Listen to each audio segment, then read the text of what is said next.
ओम नमो भगवते वासुदेवाय। निर्जला एकादशी व्रत हर साल ज्येष्ठ माह के शुक्ल पक्ष की एकादशी तिथि को रखा जाता है। यह व्रत सभी एकादशी व्रतों में श्रेष्ठ माना जाता है। निर्जला एकादशी के नाम से ही आप जान सकते हैं कि यह व्रत बिना जल ग्रहण किए रखा जाता है, इसलिए इसका नाम निर्जला एकादशी है। यह व्रत बिना अन्न और जल के रखा जाता है। पौराणिक कथाओं के अनुसार 5 पांडवों में से एक भीमसेन अपने जीवन काल में मात्र यही एक व्रत रखे हैं। इस वजह से इसे भीम एकादशी या भीमसेनी एकादशी भी कहा जाता है। आइए जानते हैं निर्जला एकादशी की तिथि, पूजा मुहूर्त, पारण का समय, महत्व और व्रत कथा। निर्जला एकादशी 2023 की तिथि मुहूर्त। हिंदू कैलेंडर के अनुसार इस साल 2023 में ज्येष्ठ माह के शुक्ल पक्ष की एकादशी तिथि 30 मई 2023 दिन मंगलवार को दोपहर 1:07 से शुरू होगी और इस तिथि का समापन 31 मई 2023 दिन बुधवार को दोपहर 1:45 पर होगा। उदया तिथि के आधार पर निर्जला एकादशी का व्रत 31 मई 2023 दिन बुधवार को रखा जाएगा। निर्जला एकादशी 2023 का पूजा मुहूर्त। 31 मई को निर्जला एकादशी व्रत के पूजा का शुभ मुहूर्त सुबह 5:24 से लेकर सुबह 8:51 तक है। इसके बाद दूसरा मुहूर्त सुबह 10:35 से लेकर दोपहर 12:19 तक है। सर्वार्थ सिद्धि और रवि योग में निर्जला एकादशी।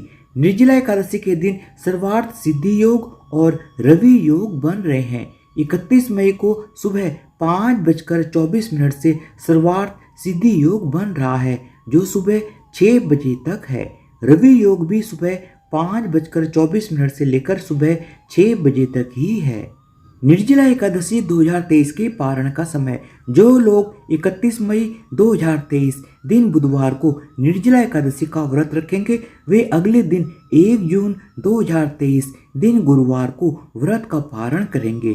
1 जून 2023 दिन गुरुवार को निर्जला एकादशी व्रत का पारण का समय सुबह 5:24 से लेकर सुबह 8:10 तक है। इस समय अवधि में पारण करके व्रत को पूरा कर लेना चाहिए। इस दिन द्वादशी तिथि दोपहर 1:39 पर खत्म होगी। भीम ने क्यों रखा था निर्जला एकादशी का व्रत? कथा के अनुसार भीमसेन को अधिक भूख लगती थी, जिसके कारण वे कभी व्रत नहीं रखते थे, लेकिन वे भी चाहते थे कि मृत्यु के बाद मोक्ष की प्राप्ति हो, उनको पुण्य प्राप्त हो। वे चाहते थे कि कोई एक ऐसा व्रत हो जिसे करने से वे पाप मुक्त हो जाएं और मोक्ष भी मिल जाए। तब भीम को निर्जला एकादशी का व्रत रखने को कहा गया। ऋषि मुनियों के सुझाव पर भीम ने निर्जला एकादशी का व्रत रखा। व्रत के पुण्य प्रभाव और भगवान विष्णु की कृपा से वे पाप मुक्त हुए और अंत में मोक्ष को प्राप्त हुए। निर्जला एकादशी व्रत का महत्व। धार्मिक मान्यताओं के अनुसार निर्जला एकादशी व्रत करने से व्यक्ति को सभी एकादशी व्रतों का पुण्य फल प्राप्त होता है। यह काफी कठिन व्रत है, क्योंकि इसमें पानी तक ग्रहण नहीं करते। विष्णु पूजा करने से मोक्ष मिलता है। इस वजह से ही भीमसेन ने निर्जला एकादशी का व्रत रखा था। सभी पांडवों ने भी निर्जला एकादशी का व्रत रखा था, जिसकी वजह से इसे पांडव एकादशी भी कहते हैं।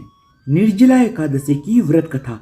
पद्म पुराण में निर्जला एकादशी के महत्व का वर्णन करते हुए बताया गया है कि भगवान श्री कृष्ण जब पांडवों को एकादशी व्रत का महत्व बता रहे थे, उस समय जब युधिष्ठिर ने श्री कृष्ण से कहा कि हे जनार्दन, आप ज्येष्ठ मास की एकादशी का जो फल और विधान है वह बताइए।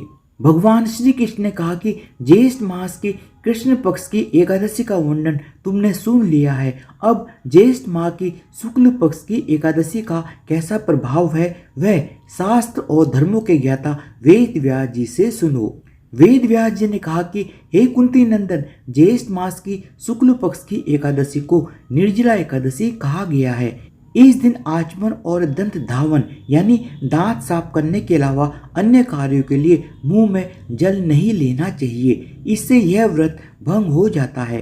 इस दिन सूर्योदय से लेकर अगले दिन सूर्योदय तक जल ग्रहण नहीं करना चाहिए।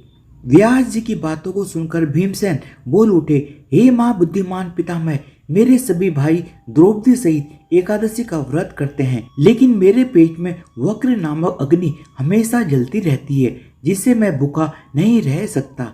जब तक मैं जी भरकर भोजन न लूं, यह अग्नि शांत नहीं होती। इस पर व्यास जी ने कहा कि अगर तुम्हें स्वर्ग की अभिलाषा है तो तुम्हें एकादशी का व्रत करना ही चाहिए। भीम के ऐसा कहने पर व्यास जी ने कहा कि फिर तुम पूरे साल की एकादशी का फल देने वाली निर्जला एकादशी का व्रत जरूर करो। व्यास जी ने कहा कि भगवान विष्णु ने कहा है कि जो व्यक्ति निर्जला एकादशी व्रत का नियम पूर्वक पालन करता है वह करोड़ों स्वर्ण मुद्रा दान करने का पुण्य प्राप्त कर लेता है।